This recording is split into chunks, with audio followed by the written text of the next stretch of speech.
Hey everyone, it's Justine, and today I have a new card tutorial for you. We're going to be taking a look at some layering stamps, and I am starting off with this really beautiful new set from Altenew.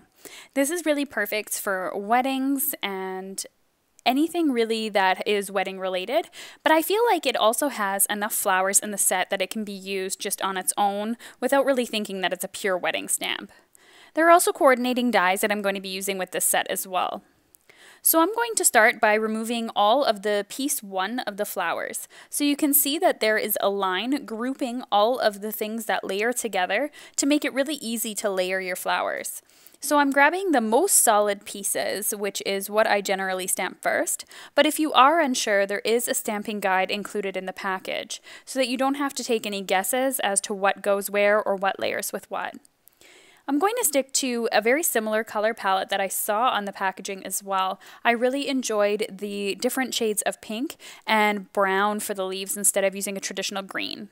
So I grabbed a large piece of 80-pound Nina Solar white cardstock, and I'm going to be using a few different Altenew ink colors. I'm using Frosty Pink for this lightest color here, Coral Berry for the second flower that I'm going to be doing, and then lastly I'm going to be using the darkest color, which is Ruby Red, and I'm going to stamp all 3 of these here onto my cardstock.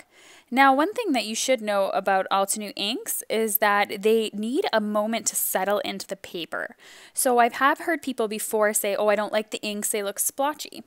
That's not necessarily the case at all. You can see that I have some splotch on here, but I find within, I don't know, I would say 20 minutes to an hour, they look completely solid on the paper.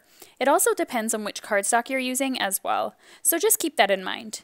And if you really don't like any, and you don't want to wait and you're scared that it's not going to turn out to be okay, you could also stamp them a second time to just get a better impression. But as I said, they will settle into the paper. They need some time to sink in there, and that's why it does that. And several inks in the industry do this as well. So I'm going to start off with my lightest brown now, and I'm going to be inking up using espresso. So I'm going to just go ahead and finish inking up all of these first layer stamps. Now I'm going to go ahead and add the second layer next. I'm going to show you how I line them all up, but I am going to skip ahead to just stamping the first layer of the rest of the stamps just for time purposes. So as you can see, I've stamped all of the first layers, and I'm grabbing the second layers off of my stamp sheet. Once again, they are grouped together using a line. Some of them have only just one single layer to add to them. Some of them have 2, some of them have 3. It really depends on the stamp and the intricacy of the design. So some of them are going to be super easy and straightforward, which is really nice for those of us that maybe are not comfortable with lining up stamps. And I found that a lot of these can be lined up, I guess you could say, in error as well. It doesn't matter that they're perfect, which is also really nice. And I find them very, very clear. The leaves layer so nicely over top. The flowers go very clearly over top of the stems here. And then the insides of the flowers, I find they have such a unique shape with different shapes of each petal that it works out to be okay. So now I'm just going to pick them all up with the door of my MISTI, and I'm going to ink these up as well. Now I'm going one color higher, so one darker. So for example, when I went in with the Frosty Pink the first time, I'm then going ahead with the Coral the second time. Where I went in with the Coral, I am going in with the Ruby Red. And when I'm going in with the Ruby Red, I'm going in with the darkest color that I just showed on screen. And then for some of them, I'm even going in with some jet black, just to make it a little bit more of a standout transition. And don't forget as well, on the back of your stamps, they're going to show you exactly how to line up and layer. So that is really the greatest thing about Altenew sets, is that they're really just very clear on how to line them up. Now, I am just going to finish up the last few of these flowers here. You can see that I'm stamping them kind of one at a time, seeing what they're looking like, especially when they're very close to the other stamps. I don't want to have any sort of contamination from other colors. And I'm just picking from that pink color palette that I had chosen. And I think keeping everything in one color family is just going to make everything blend nicely. I've now attached all of the coordinating dies on here that were very easy to line up. And you can see that once I've cut them out, it does have that little bit of a white line around them, which I really love. And you can go ahead and make all sorts of really pretty flower clusters if you like. But I did choose to make sort of a fun background, and I'm going to show you what I mean. Okay, so I've just tossed all of these off to the side here, all of my little pieces, and I'm going in with another 4 by 5¼ piece of 80-pound Nina Solar white cardstock, and I'm going to do very similar to what I did before. So in order to just keep you not bored, I'm just showing the stamping part instead of me arranging them and inking them and all that. So I stamped the first layer, followed by the second layer of the stamps, and then I realized I went in and forgot that branch, so I stamped that. Now what I'm going to do is I'm going to attach these flowers here, and I'm going to have them sit in between like a collage. And the reason why I'm doing this is I wanted to add that extra texture and dimension. Now you can go ahead and add even more extra texture and dimension by adding various sizes of 3D foam tape. If you were to use an 1/8 of an inch and a 1/16 of an inch, you can get some really great height and dimension. However, if you do decide to do that, it might be a little harder to do the next technique that I'm doing, and that's getting a 2-for-1 card, which I always love to do in my cards because I think it's so much fun when you can get 2 cards for the price of 1.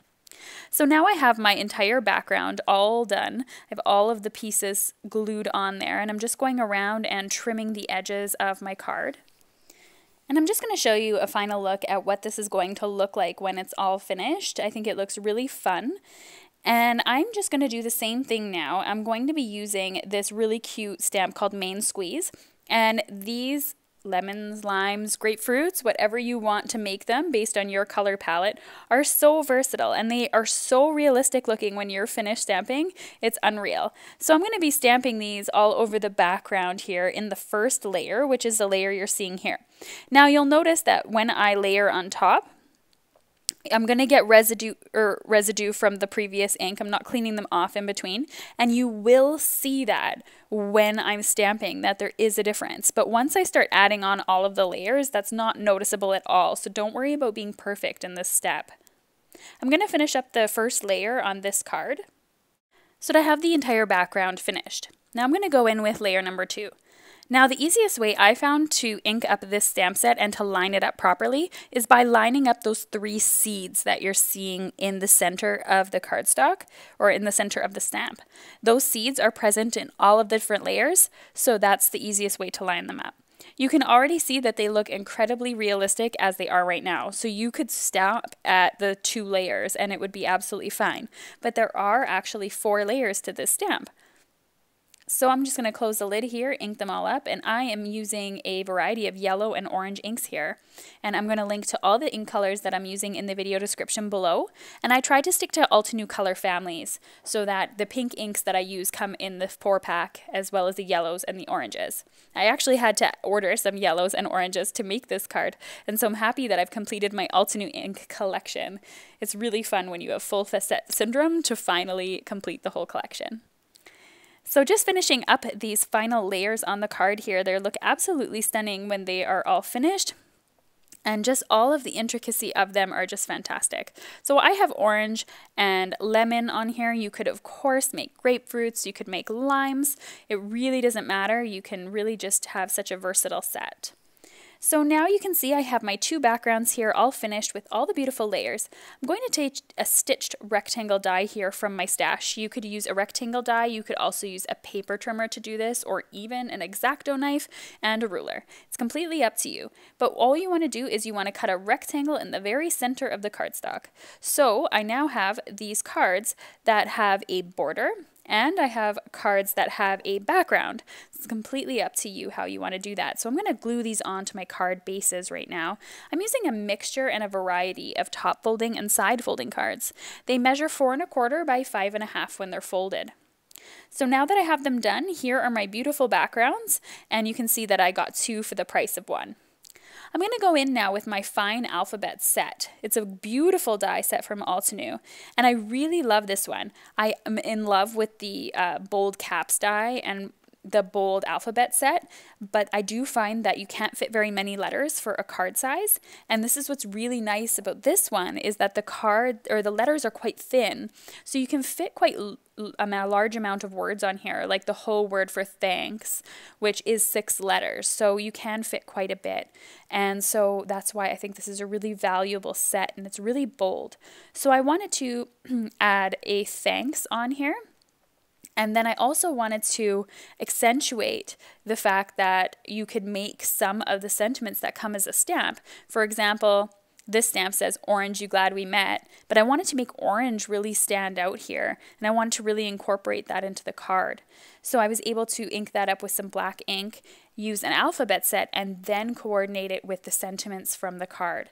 So it just gives you a whole world of possibilities, and you feel free to give it a try. You'd be surprised what you can come up with. So thanks, I'm so lucky to have you in my life, and Orange, you glad we met are the cards that I made with the border stamps. And now I'm going to go in and just finish up the sentiments for my cards with the backgrounds. I grabbed a scrap sheet of paper. You can see I made a mistake earlier, so I don't want to throw that out. I don't like waste. So when life gives you lemons, make lemonade, and thank you for being my bridesmaid. I decided to incorporate one of those wedding sentiments in here just to see what it looks like, and I absolutely love the font that's on there. That calligraphy for the bridesmaid is just stunning. So I'm making a fishtail. I'm sorry, I'm a little bit off screen. All you do is put a dot in the center of your cardstock, and then you cut from each corner to the dot, and it makes a nice fishtail. And I'm going to add that to the bottom of my card, and I'm going to just add this small rectangle here onto the side of the card. So it's just up to you where you place those sentiments.